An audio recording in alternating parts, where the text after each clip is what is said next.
তুমি আছো রং তামাশাই শয়তানের ধোঁকায়। ঠিক কিনা বলে?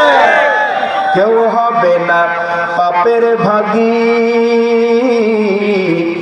ভাবছো যাদের আপন, মসজিদের খাটিয়া এনে করবে তোমায় দাফনের মন, করবে তোমায় দাফন।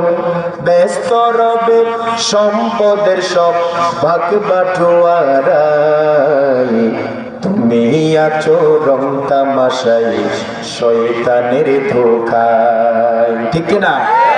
আর থাকিয়েন না, সময় নষ্ট করিয়েন না, SMS আদান প্রদান করে নষ্ট করিয়েন না, 2 নাম্বারি করে নষ্ট করিয়েন না। এখন যদি আপনি সময়টারে গুরুত্ব দিতে পারেন, এই সময়ের কারণে আপনার জীবনের মুড ঘুরে দিতে পারে আল্লাহ। ঠিক কিনা বলেন না? মুড ঘুরিয়ে দিতে পারে আল্লাহ। এজন্য চলে আসা দরকার আছে না নাই?